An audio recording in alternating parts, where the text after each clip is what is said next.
How's my hair look? Looks amazing. I got a shower today. Feeling pretty. Nice. This is the Bucks Townies Podcast. We got Gilmar, Rambo on the floor, and I'm Andrew. We're excited to talk to you today about Steve Servis Jr., one of the Servis Events twins. We had Nic on earlier this year, and it's kind of like been a ritual the last couple years of podcasting, last 6 years of podcasting. We've had them on like once a year. So we had Nic on. They're twins and they're brothers, so inevitably Steve had to come on. He has to come on the very next day, and we were like, hold the phone. If you have a brother, you know what I'm talking about. He owns Servis Events, private chef business with his brother. Top-tier service, top-tier food, all organically and locally sourced. Organically sourced? Locally sourced. Mm-hmm. It's delicious. They're getting food. They're coming to your house. They're cooking for you, Michelin star quality, in your home to make your brother-in-law jealous. Right?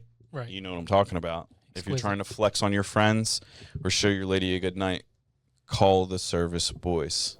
We're excited to sit down with Steve, and we hope you are too. Thanks for listening. Oh, Bucks Townies sail the truth each day from the hills of Bucks to the wide Delaware with a laugh, a story, and a mug raised high. Townies deep for the facts neath the old county sky.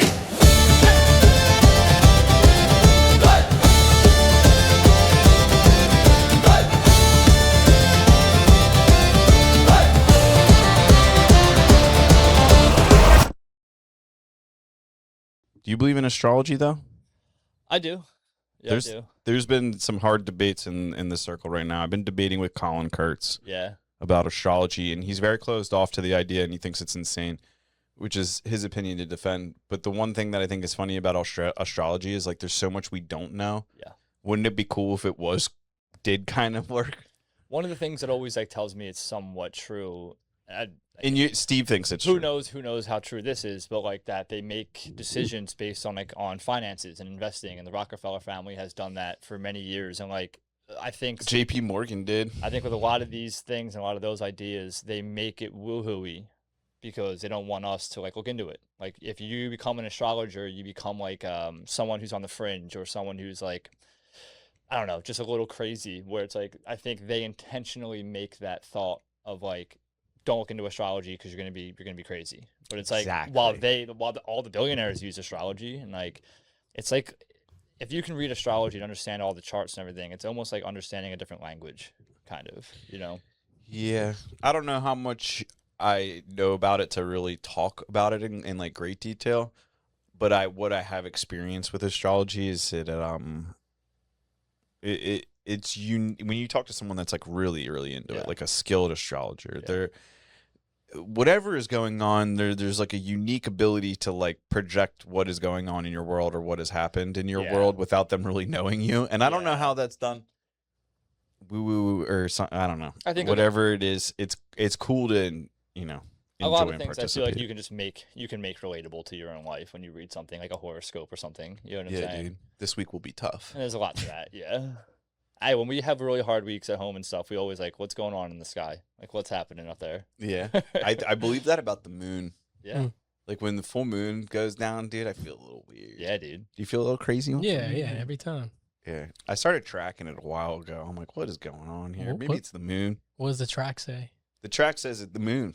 The moon, Gilmar. It's conclusive. It's conclusive. My study, it was about 2 hours long. Nice. And it ended with conclusively it's the moon. Nice. I think it's good to know moon phases and good to just know what part of the moon phase we're in and stuff like that. But my whole thing about it all is that the moon's out there, right? We can agree on that. Yeah. The tides happen. Yep. And if the moons do, and then there's other things that the moon affect because of the tide. Sure. So if that is going on, what else could be going on? If the moon is affecting us from that distance, is Mars affecting us from the distance they're at? Is astrology just more photons and charged particles transfer? Yeah. Maybe it's not woo-woo. Maybe it's actually I think science and woo-woo, usually there's a point where that stuff kind of comes together. Yep. And that's what people don't realize is when you talk to scientists, on low levels, they're atheists, but when you get into the weeds, those guys are some of the most religious people. For sure. Yeah, I'd agree with that. I think something I saw recently was that if you look at like the cells in a nerve or like in your brain, if you focus in on them close enough, this might have been a Joe Rogan clip, so now it could have been AI. This could have been all made up. But anyway, it might not be. If it's not a Joe Rogan clip, then it could be true. If you focus in close enough, it looks like little galaxies. Yeah. So I like, don't what if doubt we have that. galaxies within galaxies, like in the Men in Black movie at the end, where they're flicking the marbles, and the marbles are the universes? I don't doubt it, dude. That's like all the Fibonacci sequences or whatever, all the spirals and everything. We all kind of start from these original, all those kind of things line up. I think there's something to it. And I think like just writing it all off as like being nonsense, I think that's like doing a disservice to yourself, honestly, too. Do you like factor in astrology when you guys are like making menus? No. You got to. I don't know anything about. I don't know anything about it. It's Capricorn season. Yeah, I don't know anything about it. Yeah, I don't even know when Capricorn season is. It's like late December, early Okay. January. No, I know Taurus and I know Cancer because that's what me and my wife. We're are. Capricorns, dude. Why are you shaking your head? You probably know the charts, Gilmar. Not really. Some of it. Not really. Yo, we got our shit read by someone. By Tammy. Yeah. Yeah, we got our I think shit it's cool, read by man. Tammy. I think it's good if you just know what I don't know some of your signs are. I guess it helps. It's like kind of knowing like your like love language or knowing like this is how you act to certain things or why you react to certain things. Yeah, or, I don't like, remember exactly what mine was, but I remember like one of the things Tammy said to me was like, "Yeah, it seems like you're a chart. Like you've got something to say," and I was like, "No shit." Yeah, that sounds right. You could have gone on the internet and figured that out. I was like, "Not fair, Tammy." Next, I remember she did do some good ones though. Mm. There were some points there that were like very general, but true. Yeah, she told me because I think she did mine after she did yours, Mm. and she told me that you and I had some similarities in our charts, but it's because I think we're both Capricorns. Oh, But she was like, you and Andrew both know how to get to the money. Yeah, Like that's one thing. nice. I was like, shit. Yeah, That's a good one. I don't even think about money like a lot of people do. Yeah. Because it just literally like it comes. just comes. Like you just create value and money just shows up. Yeah, it's pretty crazy. Yeah, I figured that out a long time ago. I was like, man, if you just if you connect the problem to the solution, you just charge When, money. People just give you the money. When we were in hospitality in college, I remember our instructor, Martin Goldman, telling us, like, don't ever worry about what it costs. If you can provide the proper service, the proper solution, providing value, the money does just come. And if you can do things you enjoy and you find enjoyment in doing it, like, the money will come. And we've seen that from doing our business of, like, charging the per head that we do. We would have gotten flack for that in restaurants, but we're always believing in like serving the best product, serving the best ingredients, being able to tell the story behind it, providing the value with that, and like you just said, the money just kind of follows along with it. Yeah, I always give you guys a hard time though for like how much you charge, because you haven't like raised, which I also commend you on at the same time, but like you haven't, like Evan's another one, like the costs in the world over the last 6 years have gone up. Yeah. And your price has not Yeah. changed that. So like when I hear that, like I don't ever hear people giving a hard time about the price, but I hear you say like sometimes you get that, which makes sense to me. Yeah. But at the same time, I'm like, it's I think it's like such a value Yeah. even more today than it was For sure. 6 years ago, For because sure. you guys have gotten better. Absolutely. Hey, I'm Andrew Mann, owner of Revival Building Group. Thanks for listening to our show. Don't forget to hit subscribe. Yeah, I know. I Yeah. agree. But it is tough, I think. And I don't know if Evan maybe feels the same way. I'd like to talk to him about it. There's a certain point of like where people get sticker shock to things. And so like at $200 a person, like, yeah, that works for a lot of people. But if that jumps to $250, these people who are maybe telling me you should raise your prices, like they wouldn't even buy it at $250. You know, does that make sense? And You people meaning me? Just like anyone who's always telling us you could charge more than that. I do hear it. I do hear it regularly. But it's like, yeah, you say that, but you're also not the one who's using me all the time. And so it's like, I believe that people have a set value on what they're willing to spend on certain things. And once it goes above a certain price, they're like, yeah, no, I'm not down for that. You know what I mean? And so like $200 a person for dinner is great. And it still covers all of our margins and everything's still good with it. But I think if you go to $250 and then the lobster tail option becomes $300 a person, like it does become like, you maybe squeeze ourselves out of some of the people that use us pretty regularly. You know what I mean? Yeah. That's kind of why. I think there's a whole other world out there I know. I That- know that we haven't gotten into yet. that you perhaps that hasn't appreciated you yet. Yeah, sure. Is the positive way to say. I even people, and I'm not talking about people of like great wealth or anything like Yeah. that. I think people, the value is kind of like what you set it at. Yeah. And I get what you're saying too. There's always going to be people that are worried about the price. Like you Yeah, can't, yeah. you can't argue that. Yeah. Yeah, I don't know. It's been it's something we talk about, we go back and forth on. The way that we've kind of mitigated some of that is just putting in minimums and putting in like we don't do anything for like under 800 on weekdays and 1,200 weekends and stuff like that. And if you want to have, we just had somebody recently pay $1,000 for a party for two because they wanted it on Saturday, and so it's like ways of things like that of where, See, there you go. you're And getting that guy, different higher prices. But, again, I don't think that guy also is going to use me all the time though.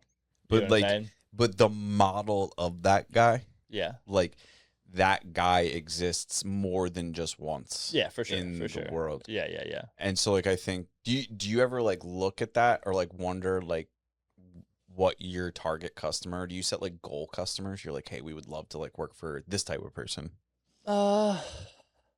Like, as a salesman. yeah, not too much. I haven't thought too much really about that. Like, our goal customers are just people who enjoy experience, who enjoy food, who want to have people around them, who enjoy gathering. It is more than just having dinner. And so like it's someone who's going to appreciate the storytelling, who wants to be engaged with us, who wants to kind of maybe ask questions, who wants to go back and forth, who wants to have more than just like some of the worst experiences we have are when people like hire us just because they want us to come over and be the help essentially. And it's like, The worst experiences for them or you? just I don't know, like for them it's they get what they want because we can fall in line to like kind of what's asked for, and we're really good at like reading the room and understanding like, okay, this is the type of experience for this night and this is what these people are asking for. And they have their friends here who they only see once a year. Like, why would they really care as much maybe about what we have to say or kind of what our story is when they want to hear their friend's side of things? But it's like, I don't know, again, when you're spending a lot of money to have dinner, I think we provide something really unique of what you get at a typical restaurant experience. Most times when you go out somewhere, you don't get to really interact with the chefs. You don't get to really come in and see what they're doing. You don't get to hear all these kind of different stories. You don't get to ask us personal questions about how we learned some of these things, or what we always joke about. Like, if you want to hear dumb tattoos we have, like, please just ask. Like, the whole thing here is about us just building relationships, having a fun time together. So I think like they maybe get exactly what they want or are looking for, but then we can provide something that's a little just better for them. You know what I'm saying? So I don't know, like people who just want to be engaged, people who like to learn about the food. Like when I go out places, I want to hear all about it. I want to hear everything you have to say about it. I want to hear kind of like if you know where it's coming from or what the server's story is, what the story about this dish is, or how they kind of came up with it. Like I like to hear all these little nuances and all these little details. How often do you go out to eat like that you get to ask the chef? Oh, I never have. And even when Nic and I kick our, when we do these supper clubs and things like that, where they're more public type events, we're out in the dining room when guests are arriving, we're introducing ourselves, we're talking with them, we're trying to make them feel comfortable. And Nic and I talk like when we've gone to tasting menus, like the chef's not out here. He's not out here greeting us. He's not trying to mingle with all the guests. Like we're trying to at least touch hands or give hugs to every single person who walks into the room and like make sure they know that we appreciate that they're here and like that we know they've taken their time out, they bought tickets, they told their friends about it, whatever the case is. And so like Nic and I always were like, yeah, man, like this is just why we're the best. And it's why we're better than a lot of other people. Like we're going to prioritize not just the food, but connecting with the people. Like we can get into like some of the newer things we've kind of been doing recently, but like the hospitality side of it has become the more of the why recently. I don't know if Nic was on maybe a little too early when we kind of discovered some of these things, but like, I mean, that's kind of like why you wanted to come on like right after he came on. yeah. And I was like, no way. Yeah. Yeah. There's just no benefit to that. Cause like we talked about did you listen to Nic's episode? Yeah, of course. I don't even remember what we talked about necessarily. It wasn't even really about the business. Yeah. per se. Yeah. So I don't know, just like getting into the hospitality side, the connecting with the people. I think that's what really makes us stand out, and what people really enjoy is that like we get, again, like I'm generally interested in you as well. I'm not here like, yes, I'm here to make money, and like that's been something recently we've been trying to tell people like, look, you pay this price because this is also how I make a living. Like I don't just do this for fun. You know what I mean? Like, yeah, it's fun and it's cool to do, but like this is what I do to support my family and to support myself and to support Nic. And so like a part of why you pay this much per person is to also make sure we can make a living. And if I'm not getting my value, I'm not going to be fun. I'm not going to be bubbly. I'm not going to want to tell stories. I'm going to be like, yo, here's food, and like, just enjoy it. You know what I'm saying? Mm-hmm. And so like getting a high value is like how we can then also provide high value. You know what I mean? Yeah. So yeah, like that's been like one of the newer whys. Instead of like the farm to table stuff is always going to be very important to us. We're never going to stray away from it. We're never going to like get away from not using our farms or having a seasonal menu or changing things regularly. But we're not changing all 7 courses every single month anymore. A lot of the courses can carry over to the next month. You know, 2 months is kind of the most we'll do. But it's more now about like listening to when the guests talk, like recognizing little nuances that they're saying. Like, how can we do little things? How can we gift them something or send them something in the mail that we heard them talking about? Like, just these little kind of nuanced things that most people who are serving you like will never pay attention to, you know? Interesting. Yeah. So you're really, I guess, enhancing the customer experience. Yeah. Okay. Yeah, I just think that's like the next step is just it's just connection. I know we've talked about it a lot. You know, like we are in the relationship building business, and like that is what this is. And when we get to cook for these people, like we're always thinking about like what's the web that we can tie them to. You know what I'm saying? Like when I'm meeting these people that do this, I'm thinking about how maybe I can send them to you, or maybe you can send them to them, or like just how can all of this be beneficial for everybody who's involved. You know what I mean? Like for our entire network, like a part of our whole thing of like the Servis Mafia is like we want to make all of these connections and have all these people. So when something comes up or we need a favor, or we need this, like there's someone we can call on, and like we've done good by them. And you know, Who came up with the Servis Mafia? You did. Did I come up with the Servis Mafia? I'm not trying to give myself like a pat on the back here, but I wanted to ask who came up with that. Yeah, because I wanted to talk about that. Oh yeah. I think because I do think I came up with it because I think the first time I started running that, I don't know if your mom thought it was funny. Yeah, she probably loved it. But then I think after like the second time I said it, your mom was like, actually, you know loved what, it. we are. Yeah.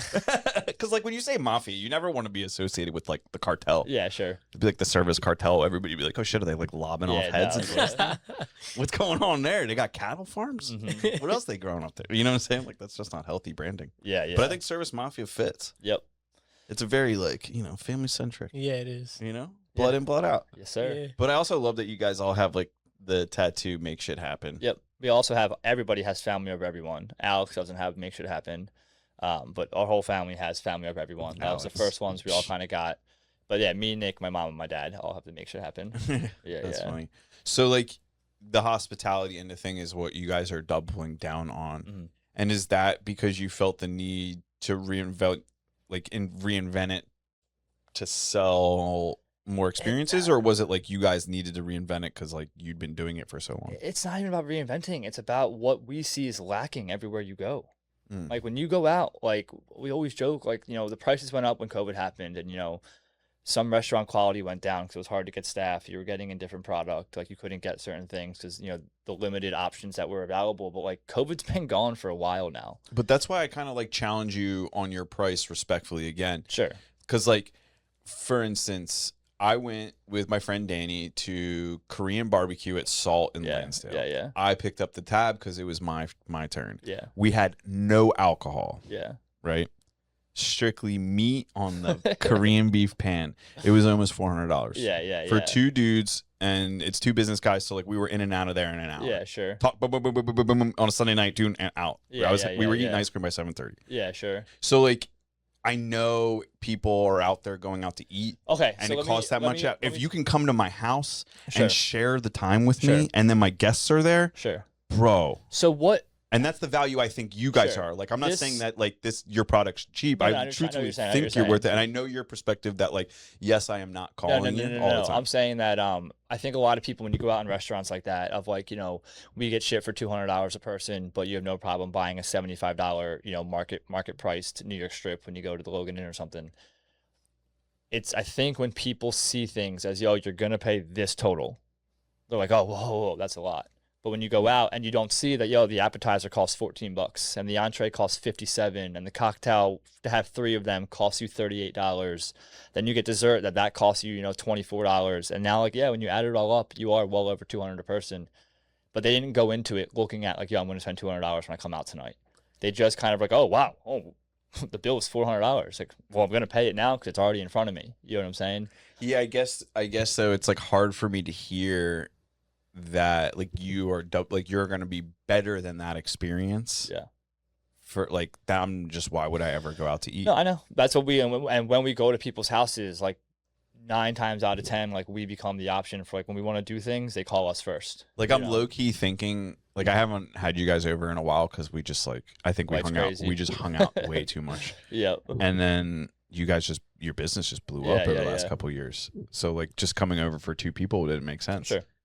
But now I'm like thinking about it. I'm like, you used to come over for 2 people. I know I could get like a standing reservation for 6 people at my house. 100%. Once a month. Yeah. And I know I could fill those 4 seats. Yeah, for sure. Do people do that?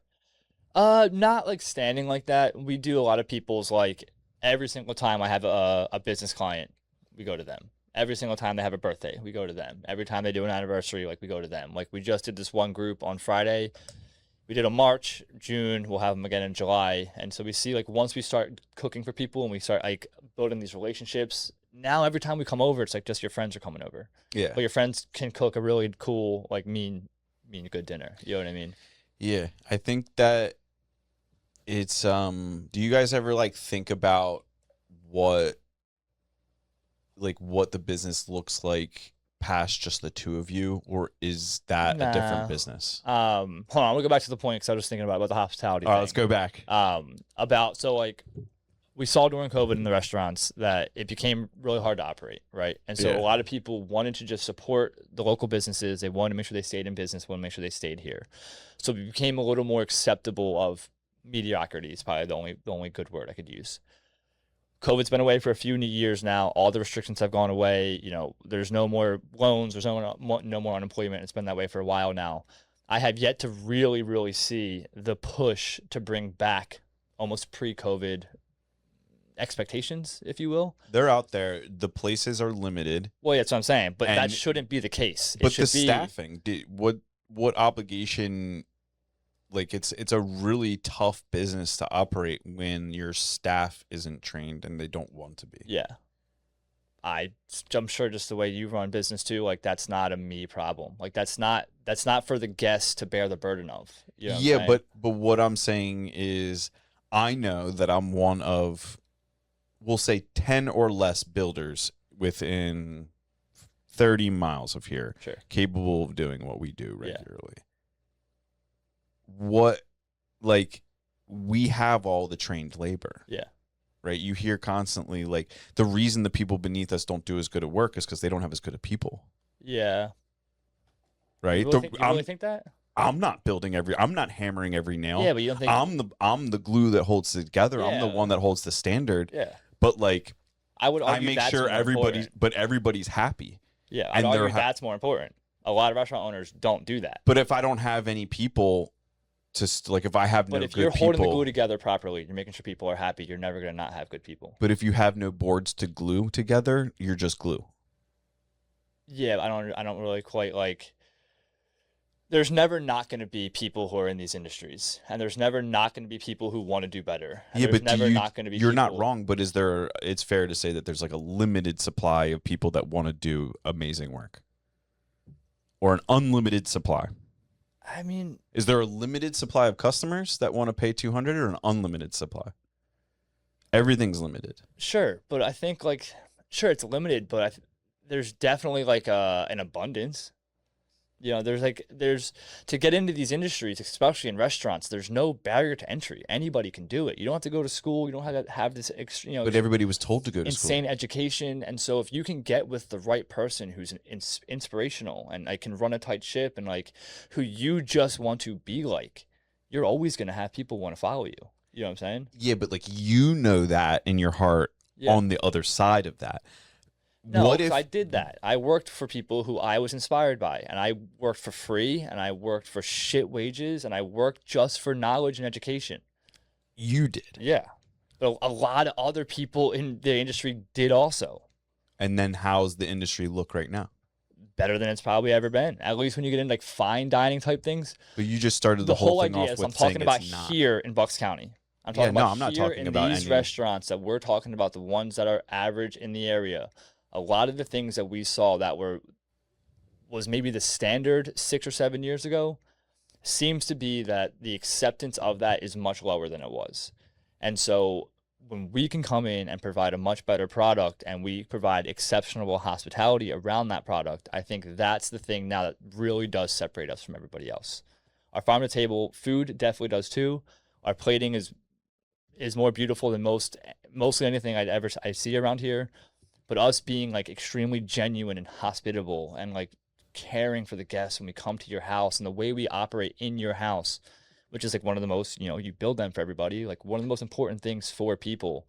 I think it really provides exceptional value that we don't get when we go out. And for me, when I go out is what seems to be always lacking. But when you go out, well, how often are you going out and where are you going? Not too regularly, but like whenever I do, I'm just going to like all the places that are in Doylestown, like all the average kind of restaurants. It's just like nobody, even at a coffee shop, like most people can't even just say hello when you walk in. Yeah. You know what but I'm saying? that's the point I was making, and you were arguing against my point.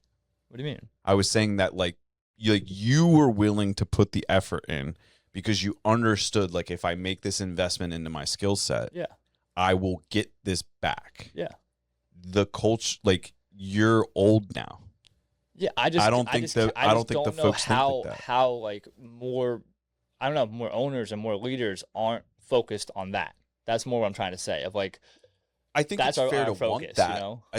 I don't think it's unfair to like want the world to look like that. But here's like an alternate way to like appreciate that is like there's such an absence of service, which makes you even more exclusive and valuable. Yeah. Now I'm not saying the world.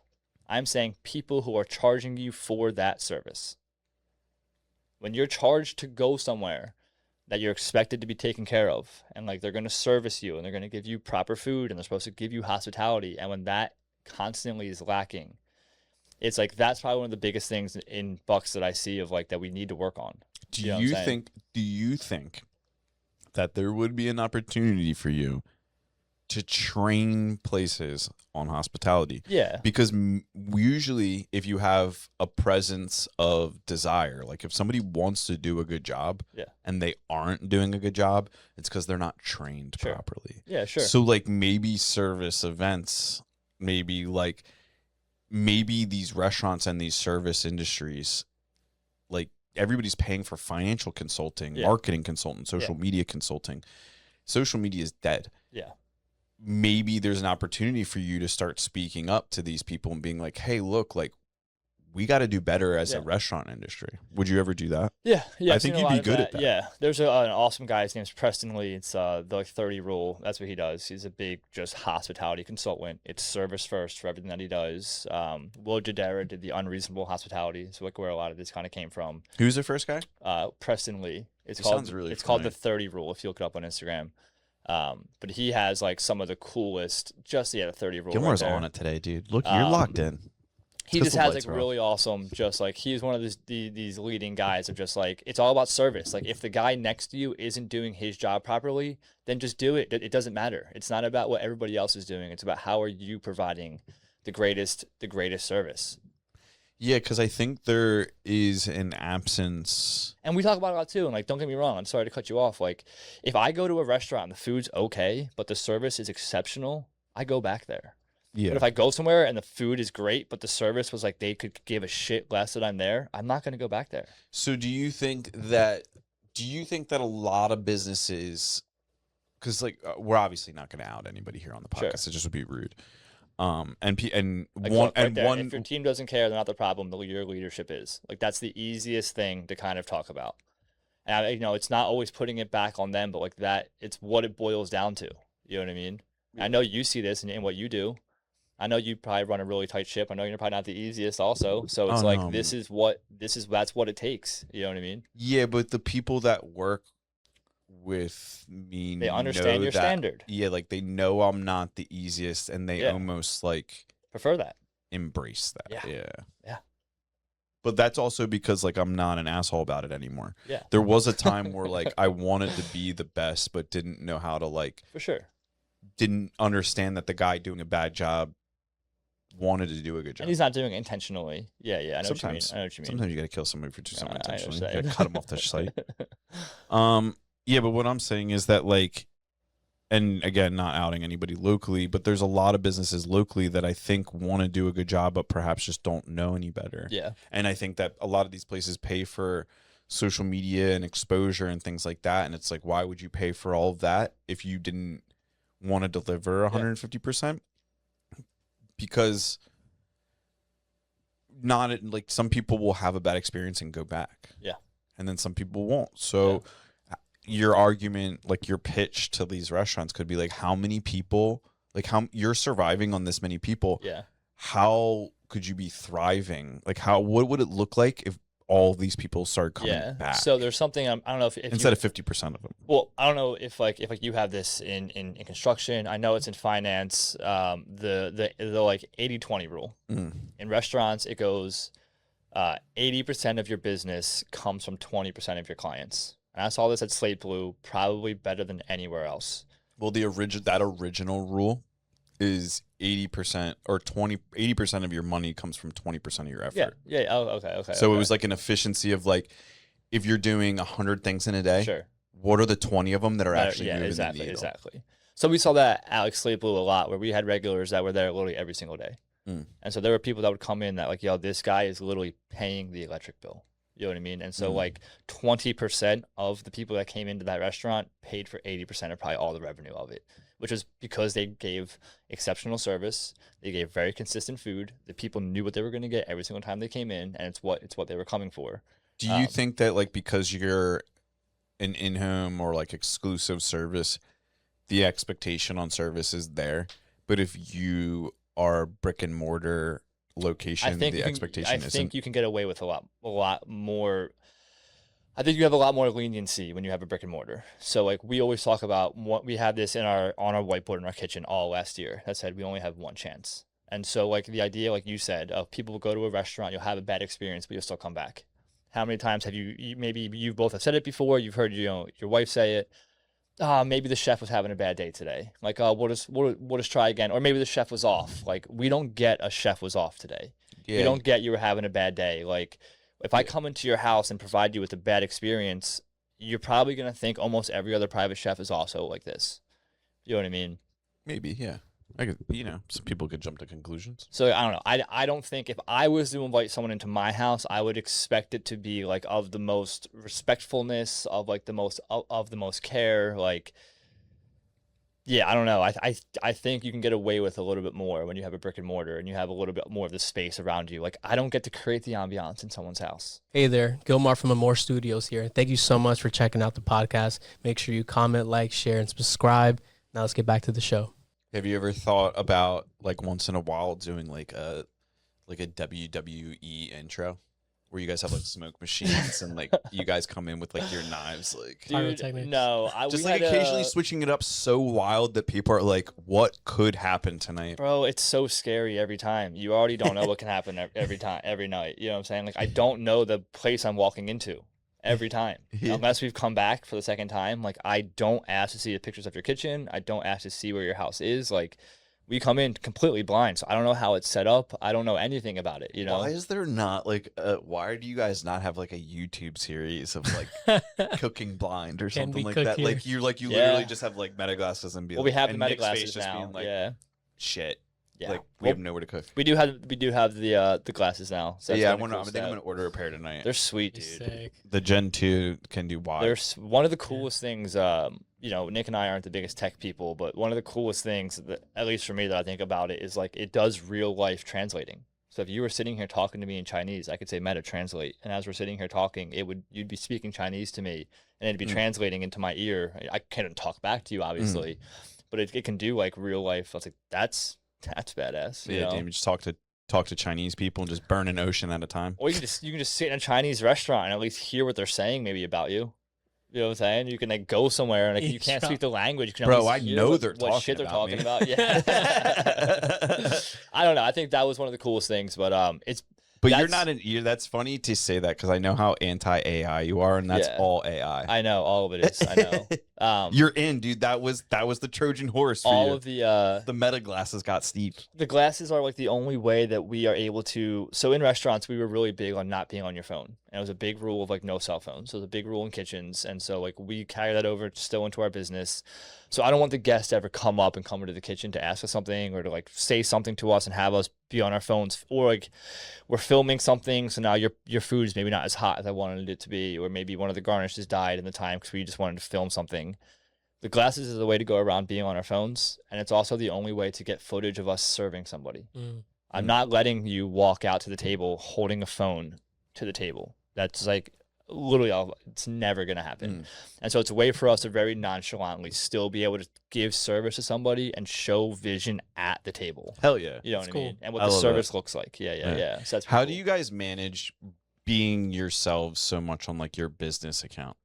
Because like you guys do drop some doozy Yeah. posts on there. Um, How do you like, how does that benefit you like from an authenticity standpoint, or how does that hurt you from like an authenticity? Do you like from your opinion? Yeah. I don't know. I guess for the hurting us, it goes more of like we try to live in the attitude like most people who are doing things they really like and things they believe in. Of like, if you don't like that I said fuck on here, I'm not for you.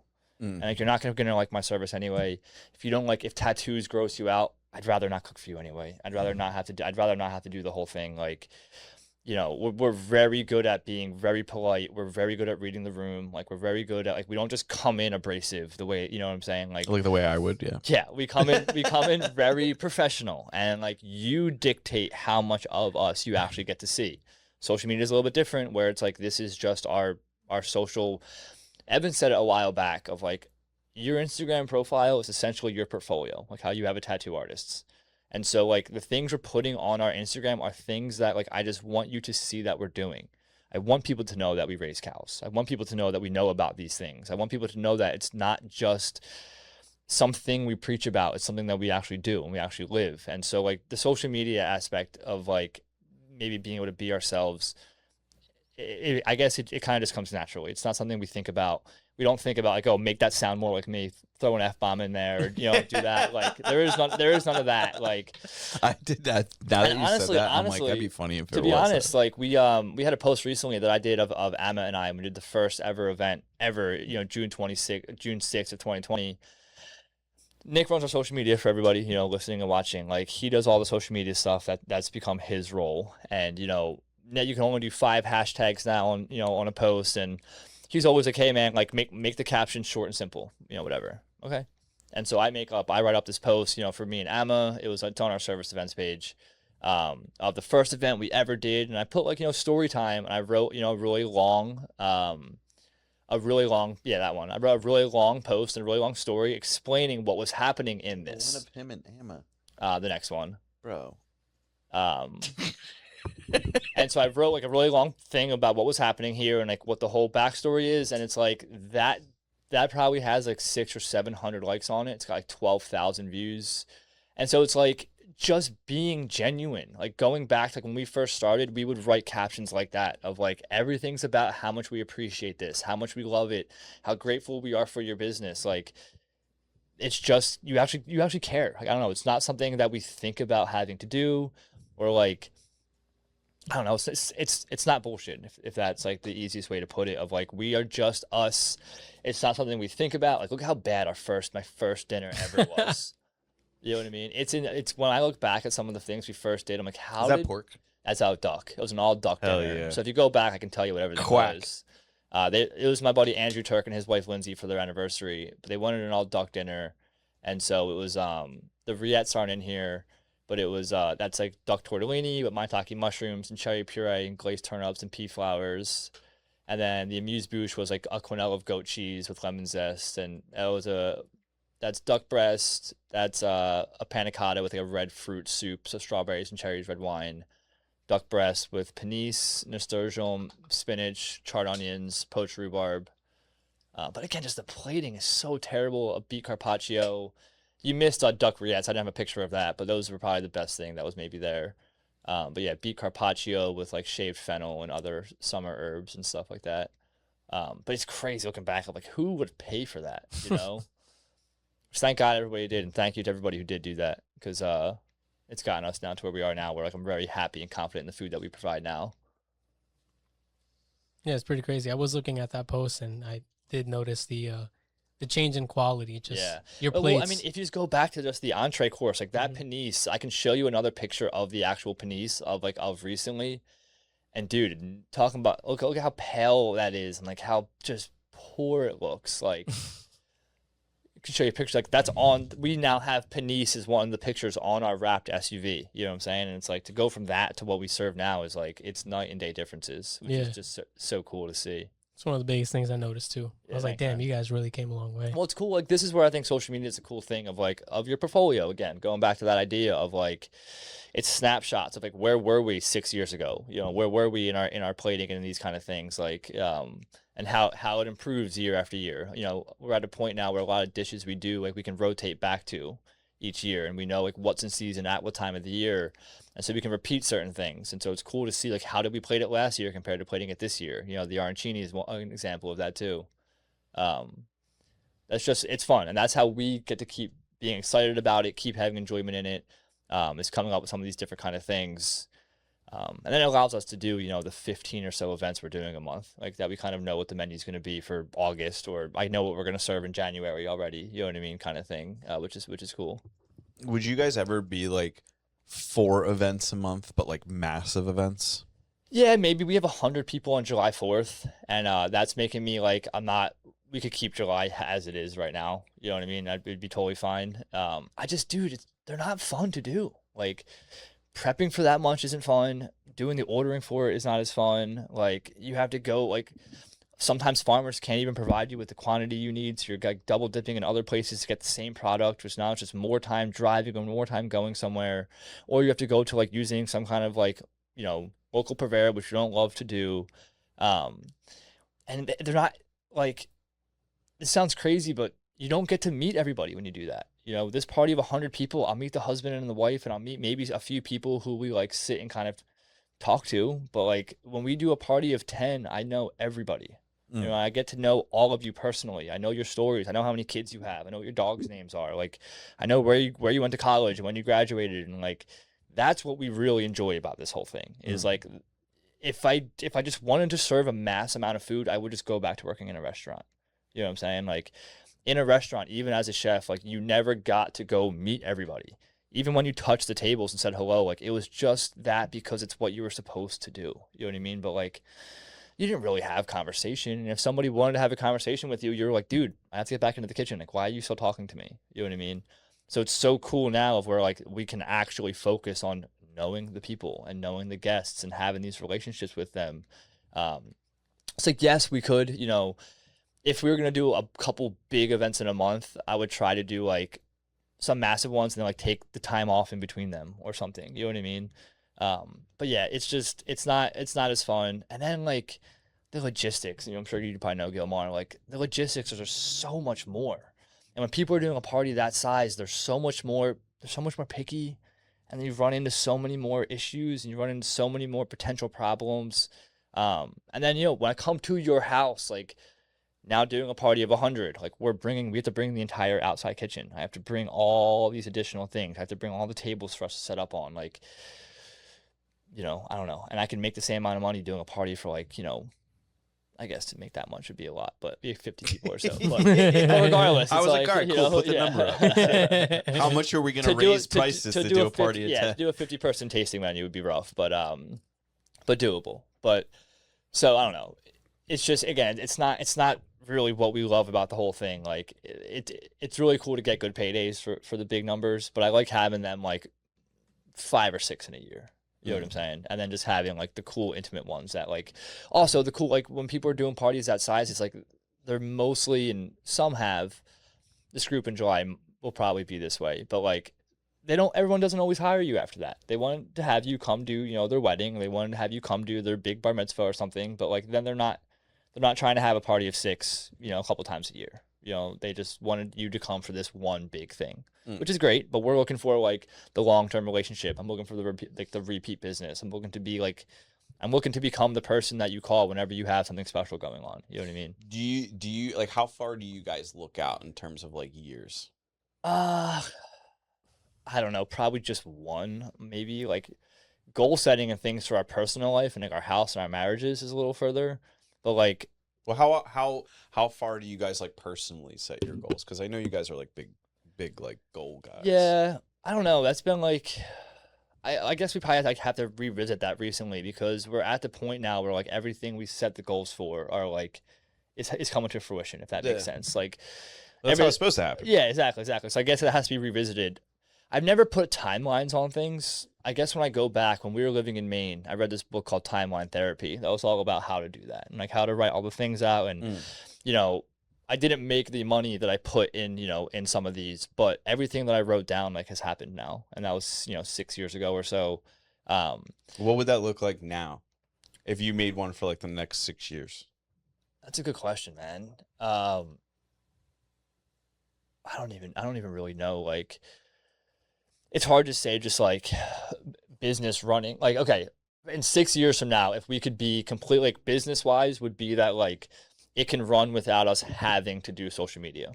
That like this business has such a good reputation and it operates so well on the word of mouth and the experiences that we provide that just inquiries roll in continuously without us putting effort into having to participate in this whole thing. So you guys are just a day walker. Dude, before we had this business, when COVID first started, I was on the trajectory. Like, if I was working in a restaurant still, you wouldn't know who I was.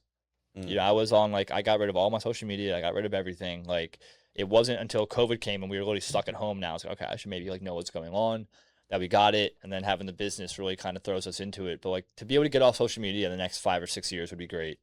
Like, it's so rough because this is so fun.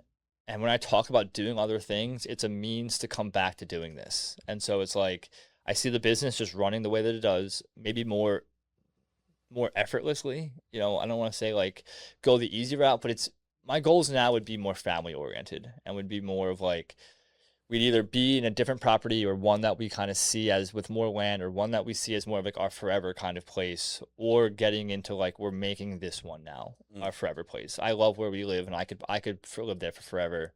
But Ammon talks about wanting to have a little more privacy or a little more land or something. You like where you know in your heart you would stay there forever? I could, dude. I find people like that fascinating. I could, man. People that are just like, I'm like, dude, I've moved, I don't know, 4 times. I've moved a bunch of 5 times. years. I've moved a bunch of times. You know, we moved around, you know, in the last 10, we moved like 4 or 5 times. And like, I just like to change it up. I like wake up one day and I'm like, just change your house around then. Like, change your decor, change your furniture. You know what I'm saying? Like, plant different trees, cut trees down. You know, like we just saw recently, and Emma's like so amazing at it. Something's moved in the house almost every day, and it literally feels like we live in a new house.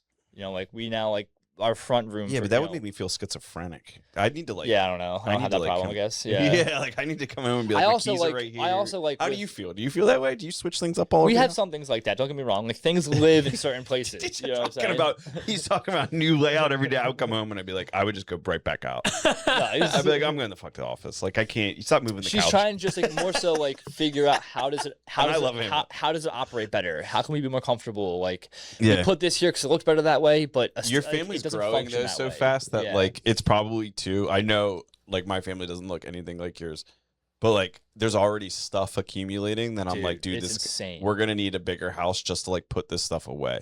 I remember being a kid all the time thinking when I'd see my friends, you know, my friend's dad's garage or my dad even as an example, and always thinking like, how do you even get all this stuff? And as I grow older, I'm like, you get more space and you just fill that space with more stuff. And like, we're particular stuff people. Dude. Like stuff gets thrown out a lot. Like we do not keep things.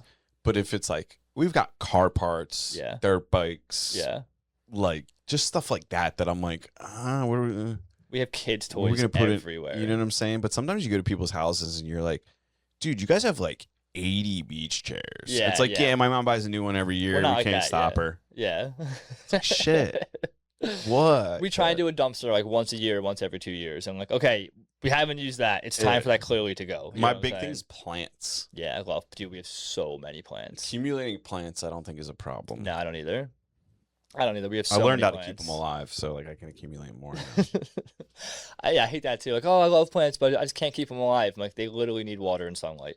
Like, that's literally it. Mine is more so like making sure they're in the right pot. Yeah.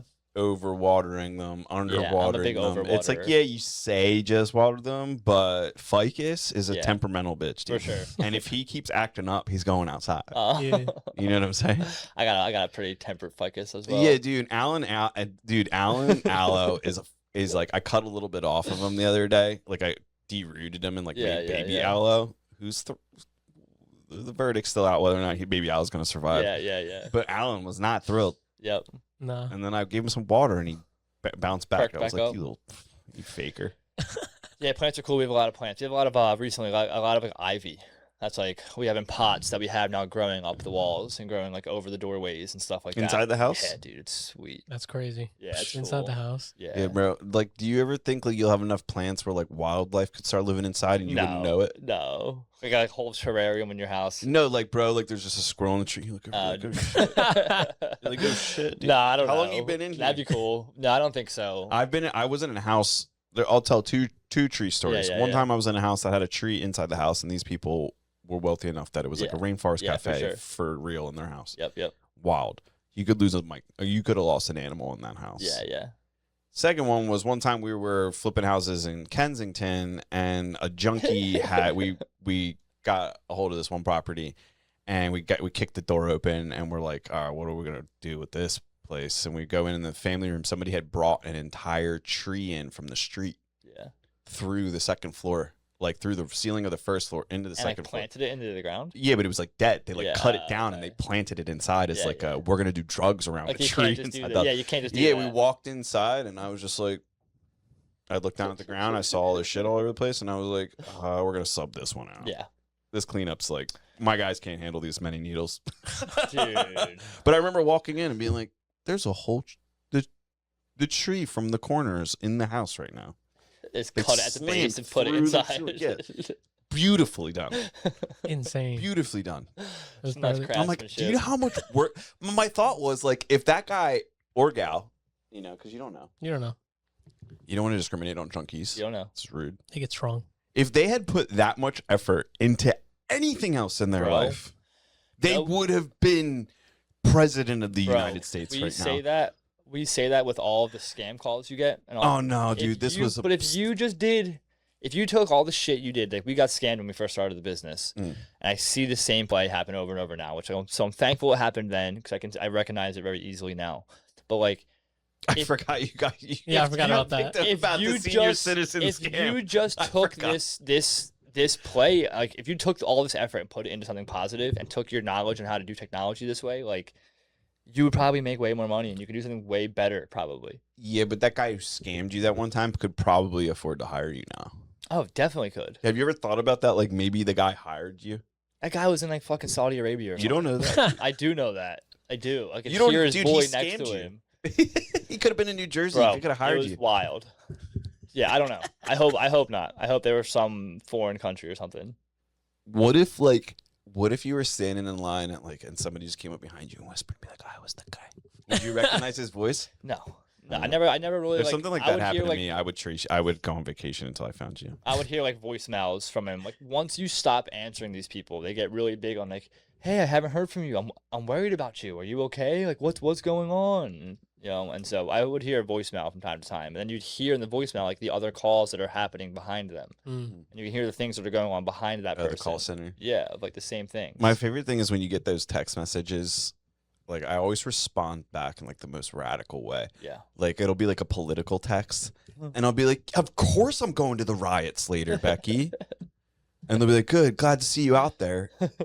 What like? And they're like, "Oh yeah, like do you think I could stay at your mom's house this weekend?" And I'll be like, "Nah, the bitch burned it down."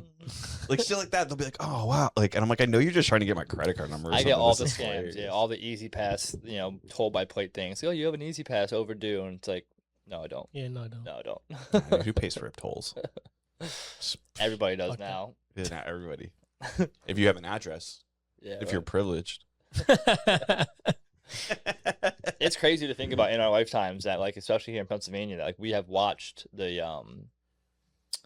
what do you call them? Like a toll booth collector. Like, Oh, it's gone. We watched that completely go away. Yeah, I remember To be that. honest with you, that was a dangerous job, though. For sure. That was a dangerous job, and like that job was really only for alcoholics. Yeah, I'm sure it So was. I think probably, I mean, if you look at alcohol sales is down, Yeah. there's probably just not there's no Nobody's toll booths anymore. there's no toll booth people.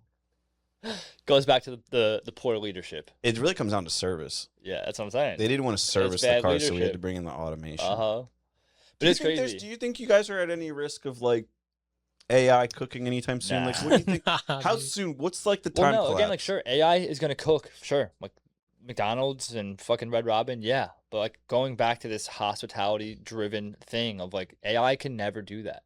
AI could never give the experience of being one-on-one with somebody and, like, having, like, the energetic connection with people. Like, But what if it does? I don't know. How would you embrace it? I don't know. You just wear 2 pairs of meta glasses? Yeah, I don't know. I don't see how, like, what's your vision of how AI would do that? I think the possibilities are so wild that Of just it's having hard. like a it's robot hard. in your house that would just make food for you. Like, I don't see how that. So how that happens. robots aren't like when you talk of robots, you need to differentiate between humanoid robot Sure. and robot because we have can go- robots. you The can go car as- wash is sure, technically sure, a sure. robot. You can go as far as like the most natural looking humanoid robot. Like, how does that do? How does it do the same thing of like what we do here? Well, I mean, we're gonna find out. You know, like I don't. If R2D2 pulls up to my house with a steak dinner, Yeah. like he's probably not doing it with his fingers. What do you mean? It's probably like some other like. It's a thing you don't want to eat, probably. Yeah. It's probably made in some way you probably don't want to consume. There's Yeah, gonna be but- probably a But, ton of but things. like that are think bad about for people you. during the Industrial Revolution or like different other parts in history where like things were wildly changing. Yeah. Like were there people that were like, oh no, we can't allow this, and then there were people that were like, how do we get involved with this? Yeah, there was definitely both of those people. There was Yeah. So definitely- like, do you ever worry that like, I which think side is the- we run a No, I'm talking to you personally. I don't care about Servis Events now. I want to know what Steve thinks about the AI. if coming for the chef okay, if position. it's like either you go this way, complete AI automation, and you're gonna live in this kind of society, or like you need to go to this part of the country where this is not going to be there, and like you can live. I'm going that way. You think so? Yeah, I am. But you have the AI glasses though. Yeah, but like You don't think there's a gray area in between those two extremes I'm just that saying, you would like be you're happy talking about in? the extreme. Okay. Well, I was just gonna say that's what we do already. Like that's who we are already. I'm Okay. already in that of the two extremes. I Okay. use meta glasses to film the content for my business, but I also know where all of my food comes from and know how to grow all of it myself. So do you think you will become more valuable Yeah. as AI grows? I think that the human experience will always be something that I think people are going to pay more, which I do already now. You're going to pay more knowing something was made by a human and it was packaged by a human than it was by a robot or a humanoid robot. So then like the future only looks good for you then. Yeah. So then Like, I don't worry about it. do you like root for AI now because you know no, it'll no, help no, no, you? no, I don't root for AI because I think having AI be this way and like we talked about in the sauna with all the data centers and things, I think it takes away some of the stuff that I champion. And Yeah, I it's think the gonna data center thing's going to go away. I don't think that problem's going to be as long of a problem. I think it's a huge focus I right hope now. so. I hope so. But I think Technology, as it gets better and evolves, hopefully they become smaller and well, they the need less price- resources, well, like the everything else does. situation right now is if the price per rocket Yeah. to put I've data heard center AI is in going to be in space. space to be the next move. like the projections I also don't are think- less than 3 years. I also don't think, and I heard that clip the other day, like 36 months or something. Don't you break down my years into months like that? I You see that guy doing math like that? I can't help but also feel like, do we know what's gonna happen when we start fucking with space like that too? Oh, dude, what? You know what I'm saying? Like, Like, do you think space is going to be upset about the data centers? well, when you talk about the human body being all connected, of where if you do one thing to something, it affects something dramatically somewhere else, or like how humans can even be that way, or if you believe in like the butterfly effect of like how is it, or like this is a fun one of like how aliens won't let us kill ourselves or destroy the planet because if the Earth gets destroyed, it affects whatever else is in the universe, the galaxy. What happens when we start really toying around with space or something like? Have you ever seen the movie Fifth Element? No. You should watch Fifth Element. Excellent movie, right? Did you Yeah. talk about Bruce this? Willis Mhm. I'm just wondering. I have no. Watch The Fifth Element. It's a funny movie, but it's also really fucking serious. Okay. At the Yeah, same it's time. crazy. And there are things in the film, right? Chris Tucker live streaming Mhm. the entire movie. It's a lot Chris of Tucker shit. plays a character that's dressed as a trans guy. Sure. And you're not sure, like, And and, when's- he's not trans. when Like, did he's it come like, it's out? just a costume. This movie came out in early 2000s. It's like Yeah. androgynous kind of. Yeah, it's like- programming. yeah, predictable that's the word. programming, yeah. And he's like this character that's like across the galaxy famous, and he's live streaming everywhere he goes. And now when you look back on that, you're like, That's, bro, did Fifth Element invent live streaming? no, Fifth Element just got you used to seeing it. 15 to 20 years before it was a thing. Yeah, Yeah, it's crazy. exactly. So when it wild. came out, you're like, oh, this is what I saw in Fifth Element. This is amazing. Do I sound like that? No. But that's like Damn everything. it. That's like the predictable programming of like they show you these things years and years and years before, like they have in all these different kind of movies. So when it Steven does come Spielberg out, knew back then that he's like, I'm going to do this so they'll accept my AI later. yeah, or not Steven Spielberg, the people who are funding the movies or who are funding Hollywood, or like if you get into like, which I know we do, like You think it's that deep that 20 years ago they funded a movie with Chris not Tucker that as a- specifically, but I'm saying like in some of the ideas of things we have of like living in complete confinement, being completely tied to a computer, eating fucking bugs, maybe like having all of these things that are like so unnatural to a human being and a human being's way of life that are slowly creeping in. But How you many saw people it do you in a know movie eat years and bugs? years and years ago. You know what I'm saying? Yeah, but you also saw a lot of other things in movies that never came true. I'm just saying. So again, you mix them both in. So you're kind of used to it. You're used to seing all these different kinds of things, you know? So deep. Kilmar, what do you think about this? I think. Do you think it's possible?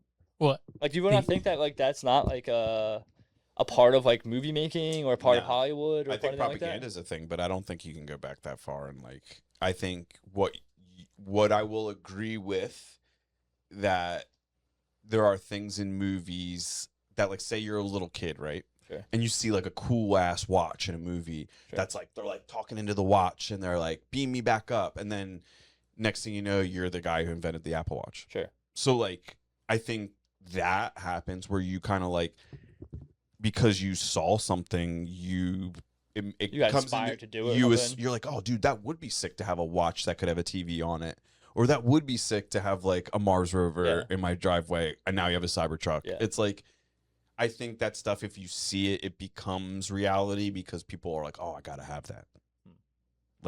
Like there's so many things that have come true from movies that are science fiction. Yeah. But there's so many things in science fiction movies that never happened, Yeah. ever, or still haven't happened. Like Terminator, we're past the time in Terminator when the machines take over. That doesn't mean the machines aren't going to come and take over. Yeah, but it could mean that we're prepared to fight the machines. I don't know, dude. I'm John Connor ready. Saying, Dude. I'm here, dude. But back to I'm ready for Gilmore's. that too, Do dude. you think I'm this ready is for it. possible that people work on that level? Deep state. I think it's possible. 20 years ago? 20 years ago? Yeah, It was probably easier 20 years ago. yeah. I feel like there was It less. probably happened more 20 years ago. Yeah, less ways for that to get out. Yeah. Yeah. I think that. I mean, there are things out there we don't fucking know about. Things Oh, that yeah. people have told me they've seen, and I'm like, shit. Yeah. Like anything is possible, Yeah. dude. Well, something that's been coming up in our house a lot recently has been like two different things, I guess. Of the two things can be true at the same time has been a big one for us. Yeah. And then there's probably more truth to things we can't explain than there is to what we can explain. Infinitely more things. That's why I don't like having debates with Yeah. people that are conclusive about certain Yeah. things, like astrology, for Yeah, example. yeah, Because there was for sure. me and Colin had this vicious debate. Yeah. And I'm like, bro, and he knows it in his bone it's not true. And I know it in my bones that there are so many things. That we can't explain. It's limitless Was Colin possibilities. arguing saying that he doesn't believe in it's all bullshit? It's all bullshit. What? Yep. Really? Yeah. And I was like, that's Colin, fine. what's up, dude? That's fine. And I think I don't think he realizes that, like, I'm okay with that. Yeah. I literally don't care. Yeah. But the idea, like, no matter what the subject, Sure. I could not even care about the subject less. I will still take a stance against someone. It's in my bones. Like, if you believe so heartily in something that I know is just like, there's no way for you to know with that. Yeah. I have to take a stand against you. Just pose What's like counter the argument. what's the only like definite truths, like numbers. No, I don't even think those are real. You know what I'm saying? Like there's no definite truths. You know what The I'm saying? definite truths are like we are here experiencing something. yeah, I like But that. like, what is here? Yeah. Don't know. And what's the experience? What are we experiencing? Yeah. Who are like, no, you know nothing. Yep. So there's no way you can talk like you know it, Yep. and I have a problem with that. I agree with that. Even because it's like you tell me like, oh, Harry Potter's not real. Be like, all right, that's fair. That's fair. But when it's a really abstract idea, it's just like, there's no way. There's no way that that's not a possible. Like, is it possible? Yes. Is it the likelihood that it's true? I don't know. Yeah, I don't know. I don't know. We don't know. Probably not. Yeah, I don't know. Well, you don't know. Or like, so like our thing was like, he's like, well, I know that gravity exists. I'm like, but what is it? Yes. And he's like, oh no, you can't do that. That you're taking it, and I'm like, no, There I'm was not. something- You're blocking. There was something I think we listened to last Because night. I don't know what gravity is. That was explaining one of those things of like how many unexplainable things of like we can't explain consciousness. We can't explain gravity. Like we can't Really? explain so many simple things about just like human You life. got to be careful though when you you're know? in those when you're wading in those waters. Yeah. You have to be careful. I Yeah. warn anyone listening to this, like, do not do thought experiences, like, because there's like people on YouTube that do these thought experiences like guided Yeah. that will talk about like the concept of existence. Yeah. And I don't think they're helping anyone. Like, I think there's people watching those things and being like, oh shit, Why try? I quit my job. Yeah. I'm not gonna leave the house. No, it's Why- funny you what's the say point of that. even doing No, this? it's And I'm funny like, you say damn, that. damn. I was literally Slow down. I literally had the thought today about that. So I don't know if you were there at the men's group the one day when Jason talked about how he had this app on his phone that he's like 3 or 5 times a day. I'd open my phone and I'd get a reminder that says like, hey, remember you're gonna die. Mm. And he's like, some people see it as morbid, like, oh my God, we're gonna die. He's like, but I saw it as like a positive kind of reminder. And I was having the thought earlier about like, yeah, we're all gonna die. So like, why try? Why do all these things? Like, why not just become a drug addict or someone who seeks only pleasure and whatever, all these different kind of things. But then like having the actual realization of like the way we think and operate of like, yeah, we're gonna die. So why not make the best of it? And why not absolutely go for everything? And why not try everything you absolutely can? And why not be embarrassed and feel stupid? And like, why not do all of these things instead? But I can see how easy it is probably to slip down that of like, well, we're all gonna die, so like, why am I even trying at all? You know what I'm saying? Here's the point that'll bring us full circle. It's like earlier you were talking about how like you would work for free Yeah. to gain knowledge. Yeah. There are people that absolutely do not understand that. Yes. Right? For sure. Not on a negative level, just that concept is foreign to them. They Yeah. haven't like getting something from someone has always been what they're taught. Like you have to sure. take Sure. or receive in order for this to transact. Yeah. So there are people out there that only see the opposite of effort. Yeah. Okay. Like, so think that's why those things are harmful. Yeah. And so like, and then bringing this even full circle to like spaceships. So like, Yeah. what I think is going to happen, I think we're going to have, Just I think we're going to have like a crazy amount of Apparently satellite today, trash there was supposed around the planet that you're going to have to like, in order to leave Earth, you're going to have to get through the data centers. Yeah. But whatever. And then one other thing that I was like, that's just what I think is going But to whatever. But one other thing going off your point that I was thinking about with the whole Elon Musk thing right now, Yeah. how like he's like America's punching bag some of the times. Yeah. I was driving and I was actually passing your house Nice. and I thought about it. I'm like, it is so cool that how much he's achieved with what little time he's had on Earth. And then I was thinking about it and I got to like the Dairy Queen and I was like, it is so unfortunate that so many people hate him. Yeah. And those folks have never achieved Anything. anything. Yep. And then the next level, the people on the next level have barely achieved. Yeah. And it's like, we shouldn't necessarily be elevating him to like a godlike status. I don't think that's healthy. No. But how many children, right, are growing up watching their parents tear down the greatest inventor, Yes. The greatest in mind. Yeah. the greatest yeah, mind yeah. of like all like argue Yeah. like you might not agree with like whatever, but sure, like sure, you sure. Roman saluted one time and everybody fucking hates him. But like, how I many agree. I'm kids with are you. not going to become Yeah, scientists engineers or something because insane, like yeah. it's like, oh dude, they'll just tear me down. Yeah. There's no point in trying. Yeah. You're just an asshole if you're that. If you make it to Mars, you're an asshole. Yeah. Like I'm like, damn. But what if on the other hand we were all like, damn, Elon like was talking to every like kids Yeah. were literally like first graders were gonna be like, I'm going to space because of Yeah. that guy. And then they like by the time they're in college, like I'm not joining the military, I'm joining the Space Force Yeah. because I'm going to space. Like that is we are living in that reality, and these parents are tearing this man down, and their children are watching them, being like, and they haven't achieved How much remotely close to what they have. So like they're looking at their parents, being like, oh look, like I'm just supposed to not achieve. How much of that do you think is just Wild. what we're fed through social media? Like, how many people do you actually think that compared to like what we're just shown? I don't think we're fed through social media. I think it's more compared to waterboarding, Yeah. right? What I'm Because saying like is you're like, choosing what you eat most of the time. yeah. Social media, like you choose to log on. I'm not saying that Sure. you're absence, but like Sure. you're being waterboarded Yeah. on social media. Agreed. Like you're not Agreed. getting. But I'm more so saying of like, so yes, how much more, like, we all know like the hate sells more. So like, yeah. how much more do you think that it's highlighted all the negative things said about this guy instead of like how maybe that's like 2%? Well, I think that there's crabs in the bucket. I think they're the loudest. Yeah, I don't think that's for sure. I for don't sure. think that's like the consensus of everybody. the consensus. Yeah, I I think agree. there's a lot of consensuses. I don't think there's just one. Yeah, for sure. Um, Two things are true at once. I think yeah, like does the guy have like 11 wives and like 14 kids or whatever? Yeah, sure. Is Did he you see like am I picking him for father of the year? No. So you can still be like you Even can be that's a that. tough argument. Even like these women went into a contractual agreement to have children with him, knowing that he was going to be an absent father and he was going to just financially support them. Yeah, and now 'cause you his wanna talk theory about is like how he just him- wants to have kids so that he can populate. Well, he also because he sees the trends of the Yeah. depopulation that's happening of like us not having kids, of like Yeah, the amount of sure. people who don't have kids today compared to like even probably 2000 of people who were in their 30s who didn't have kids compared to 2000 to today it has to be down like I don't know, at least 30 something %, if not more than that. So I think him being a numbers guy sees a trajectory of like, what are we gonna do at this gap time? But you I know? also don't want like I don't want a whole people putting population of him Elon on a Musks. pop. I don't want to put him on a pedestal on that capacity where like No, everybody no, starts no, getting no. contracts and just knocking chicks up. No. Me either. You know, like, No, no, but no. I do want to amplify like two things can be true at once. Like we can be like, all right, dude, he's not the greatest father, Sure. but like, damn, created some shit. Look at what he's doing. And then like if something God forbid happens in 100 years and like the only way off the planet is what he did. Yeah.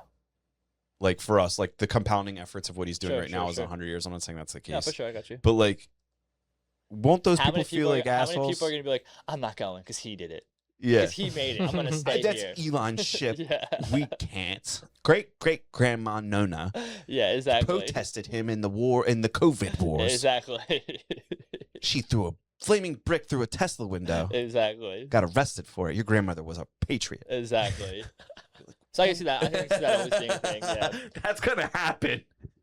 Oh, I don't it's know, so man. sad. I don't buy into a lot of the doom and gloom things of That's so like sad. Earth running out of the way that it is, or like us completely destroying it past like being rebuildable, or I don't know. I think that's just like I'm sure you're the same way. Like, Clickbait. it's a bad thing to put your fucking mind to. Yeah. Like Yeah. why even buy into that? And like trust me, I have. And like we did it for the last couple of years of paying way too close attention to all the politics and way too close to all these kind of things. And it's just like, why do we really fucking care? You know? I think that politics. I don't know where I read this. It was like an old book. If politics wasn't theater, they would just do it and get the result. That's what I said. I told him this on. I forget what the book is though. They would just get the result. You wouldn't. That's what tells you it's all bullshit. Is Yeah. that it wouldn't be theater. You wouldn't know who they are. You wouldn't know what they're doing. There wouldn't be these balls. Like, that do they're you all know? Do you know who the going to. CEO of Google is, or Alphabet is? Biggest company in the world. No, you don't. No idea. Of course not. But are they killing? Yeah, you don't need to.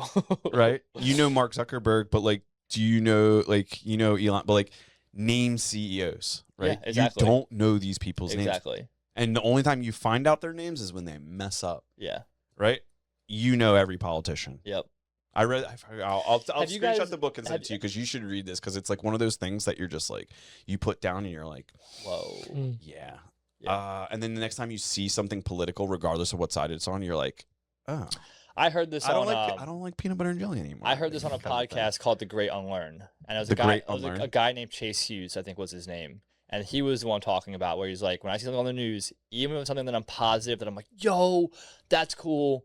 He's like, within a second, my mind automatically, he's like, I've trained myself to think this way, but my mind automatically goes to like, yeah, but it's all theater. Like, we'll see how it plays out. Was he on Sean Ryan? I think he was on Rogan recently. Was that if Rogan? it's the same guy? Yeah, if it it's was the a same guy. He was talking. They're like, well, how long did it take you to train yourself to do that? And he's like, oh, I still get caught. Yeah.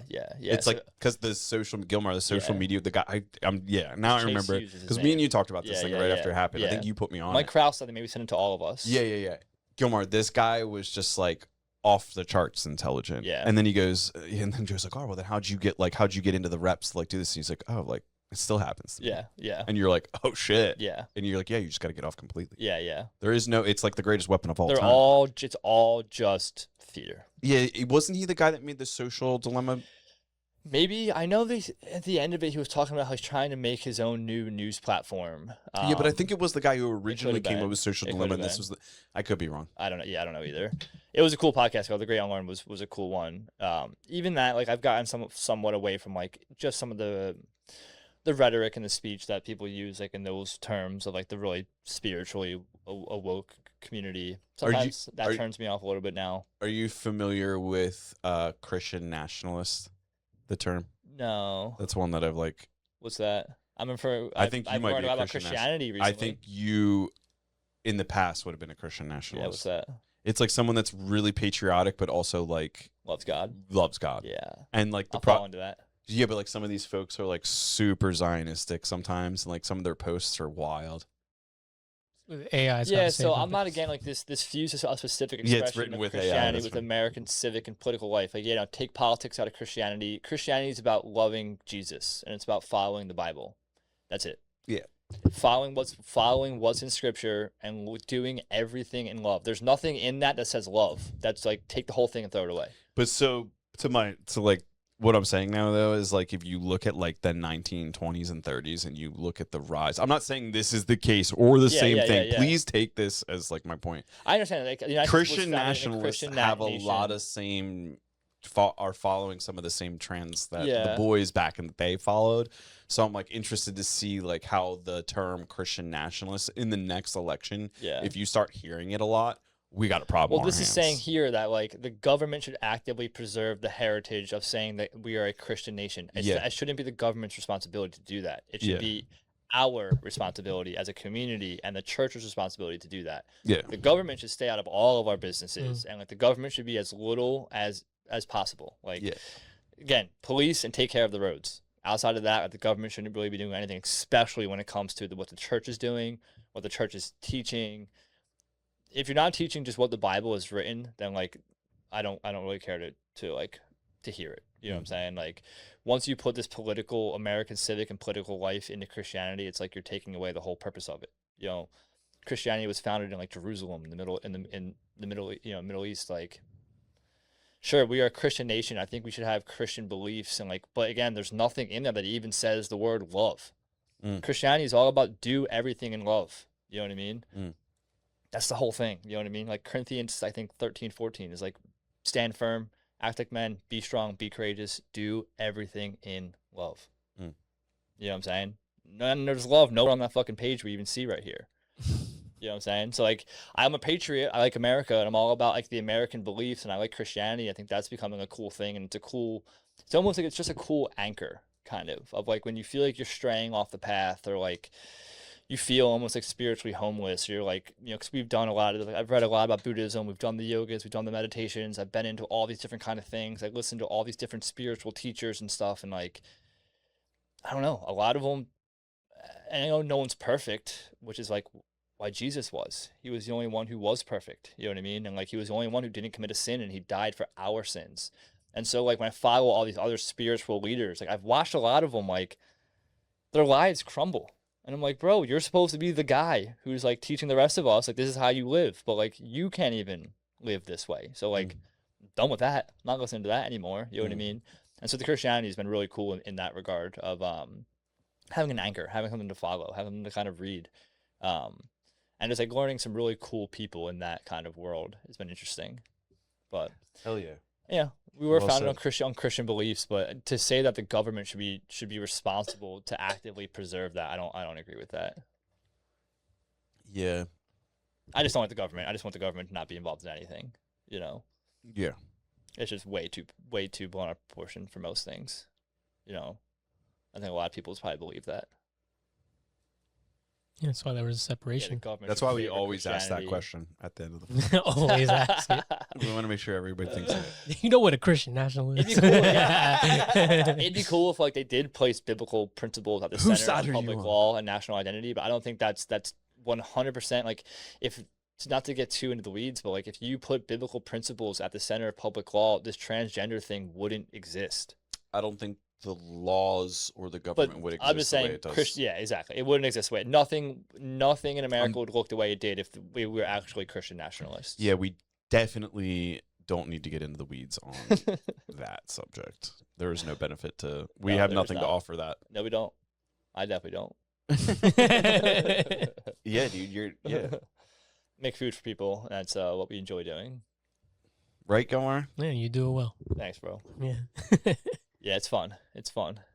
Where Cool should thing. people find you? Instagram's probably we're most active. Instagram and Facebook. Our website is always up to date. The menu's always changing. It's always up to date over there. But Instagram and Facebook is where we're putting most of our things. If you go on the website and go to our either contact, you can sign up for our email list. We also put the menus out every month. We'll put out a couple things about, things that we're doing, different supper club type things as well. But they're always on social media as well. But if you want to inquire with us, like email is the best way. Even when you call me, I say, like my voicemail says, hey, send us an email. That's kind of how I keep track of everything, and I kind of know where it all is. Awesome. What do you got for us, Gomar? Any parting wisdoms? Yeah, just thanks for coming on. It's really cool to see how you and your brother both have grown, Thanks, in business and personally. Just Yeah, man. hearing about your journey with spirit, being Yep. Yeah, spiritual, sure. and Hell yeah. finding God, and Yeah, man. it's incredible one. I'm proud to see how far you guys have come. Since I Thanks, saw that post, I've been thinking about it. So Thanks, dude. I'm excited that you guys came in because Hell you able yeah. to say that face to face. Won't be the last time. We'll do it together next time. Yeah, for sure. Hell We'll have to talk about the differences of our lives now when we're together. Oh yeah, Kids to no kids and all that stuff. Like it's been the biggest change for both of us, I'm sure. oh yeah, We've definitely. ever had. What, you and Emma? No, me and Nick. Oh, Like, you the and Nick's Nick. relationship, yeah, of just, we live now, it's 2 different lives now. You know what I'm saying? Like we can relate to each other, but it's like there's something that I do every day now that like you have no idea about. You know Yeah, what I'm saying? And it's like such a totally, and yeah, you live near it and you can see it, but like I saw a funny thing and you'll be able to relate to it. Like the craziest thing about parenting is that no matter how tired you are, too bad. And so like I've seen that like he doesn't quite understand it. Like no matter how tired we are, no matter how rough the day was, like like I still have to parent.